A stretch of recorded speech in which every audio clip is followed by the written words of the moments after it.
it. And Ken Gitonga is the co-founder and CEO of StockApp, seeking to help businesses keep digital records. Happy to be hosting all of these guests on the show this afternoon. And remember, the hashtag is Business Now at Citizen TV Kenya, at Yvonne Okwara. Any questions or comments you may have, we're definitely looking forward to that in a moment. Great. So you are now up to date in what's happening in the world of business, and now to talk about Kenyan innovation. It's a show we have had before, but certainly, as I'm sure you would appreciate, a show we cannot have more of. There's hundreds of innovators in this country, many of them in the creative space, many of them young, many of them seeking to solve solutions for our day-to-day challenges. And these are my guests here on the show this afternoon. Ken Gitonga, who's on my right, is a co-founder and CEO of StockApp. Great, so it's time to start our conversation. Let's do that, shall we? And I'd like to start here. Ken, Ken, you have StockApp, so tell us about how this came about. Thank you, Yvonne, for having me here. So my name is Ken. I'm the co-founder and the CEO of StockApp. So StockApp was an app that we developed prior to a solution we had. It was called the e-bursary system. So it was a solution that was helping the needy students to access bursaries. So unfortunately, we didn't get clients, but at least we won several awards. Therefore, it gave us some cash, which we used to fund now StockApp.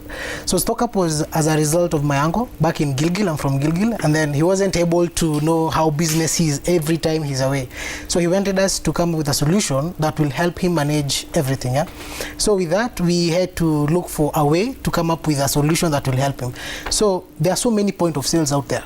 So we thought, instead of coming up with a single solution and then we just sell at 30,000 and we go, we come up with something that is scalable. So that is why we introduced StockApp, that is just subscription based. And since then, yes, we've scaled to have users from over 60 countries across the world. So what does StockApp do in terms of the records, and how does it seek to help businesses? So StockApp, what does, you as a business owner, for example, you start by creating an account. So once you create an account, you go ahead and add all your items. So with all your items added, you see now you have your business with you in your phone. So your employees, in case you have any, they'll be doing the entries from their end, and on your end, you're able to get the reports in real time. So the samples of reports that we have is anything to do with inventory. So we have the inventory part to manage stock balances, the fast and slow moving items, and so on and so forth. We have purchase report, which is very important, and also suppliers on credit. You see, and under purchases, there are so many businesses out there whereby you take items on credit and pay at a later date. So with the app, you're able to handle that. Also, you have the point of sale part of it, or what you call sales manager. So this is where you manage how you make your sales. The customers you have, you do bulk SMS to the customers, you manage everything about customers. Then we have income statement under what we call the profit and expenses manager. So this is where you're able to manage all the expenses, you're able to get an analysis of the same, and also the graphical representation of the business.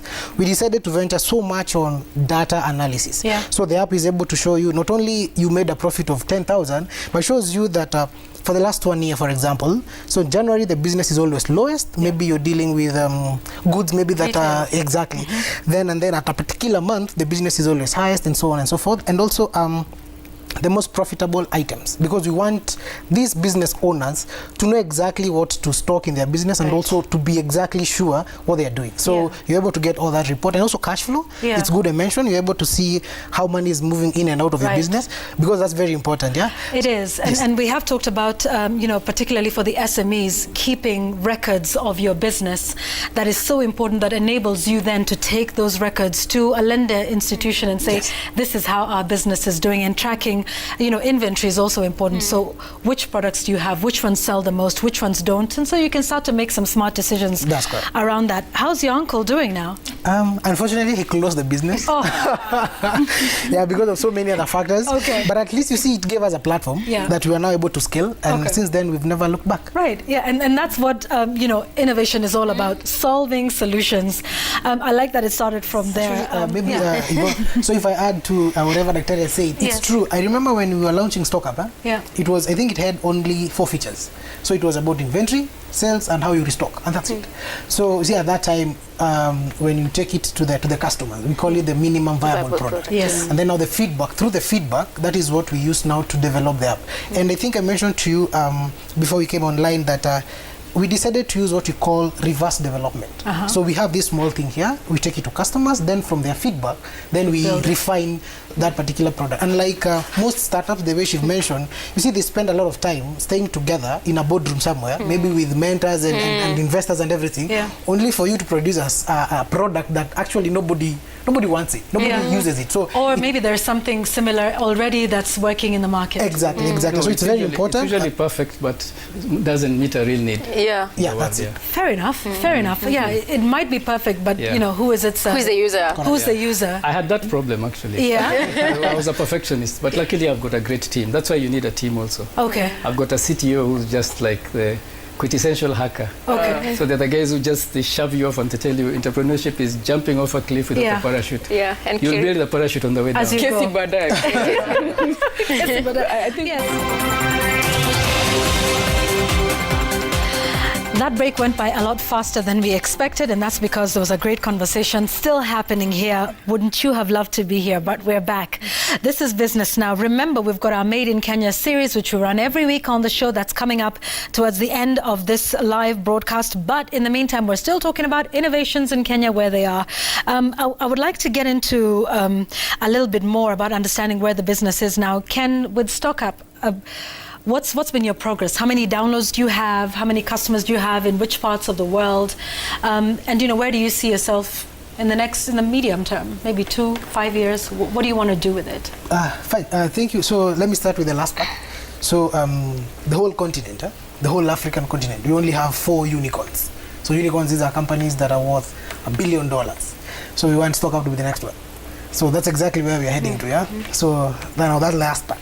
So where we are right now, we have, as I mentioned, users from over 60 countries. The latest to join is Brunei. You know where Brunei is? Okay. Yes. So because you see, this is a tech solution. It's already on Play Store. And with Play Store, you're able to access it from anywhere.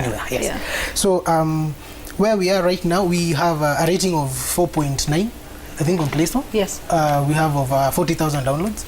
And also reviews of about 400 people. So we launched it, I think I mentioned about July 2019, and it has been quite a journey.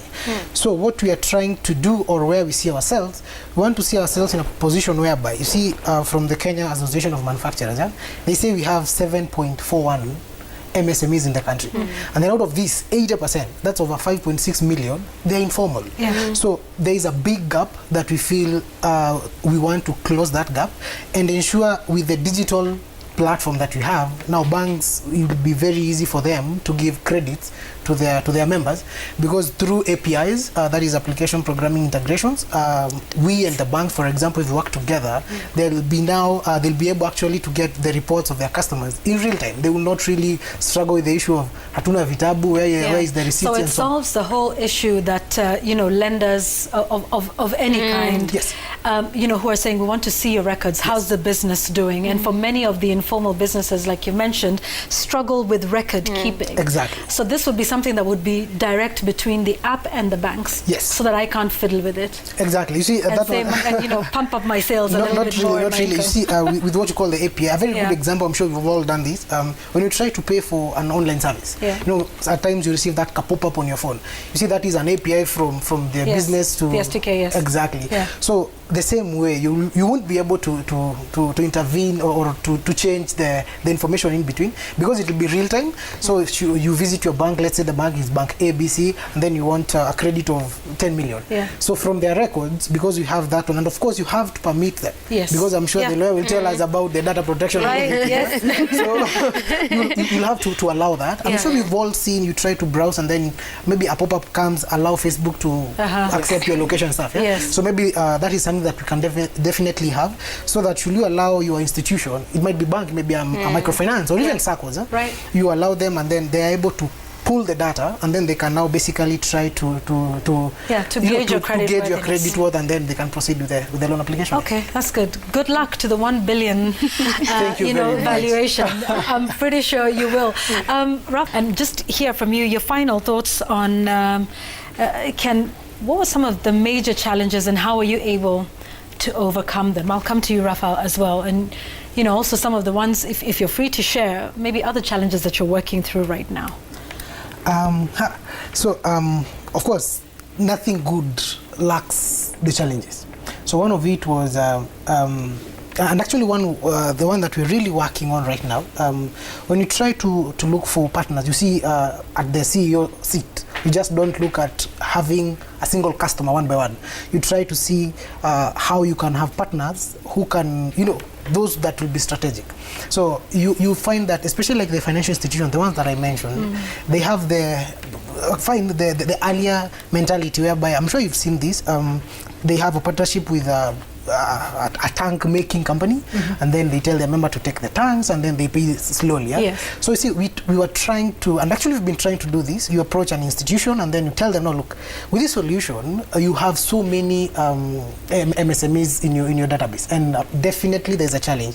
So we can work together something. So you find the guys that we find there, one, as Dr. was saying, maybe they are not really exposed to techie. So when it comes to matters to do with technology, no. That one, it's a no. So actually that's a big challenge. And then the other challenge that we have is, and it's a good one, it's language barrier. I know that sounds funny, but we have, from our database, with all our users, 57% is out of the country.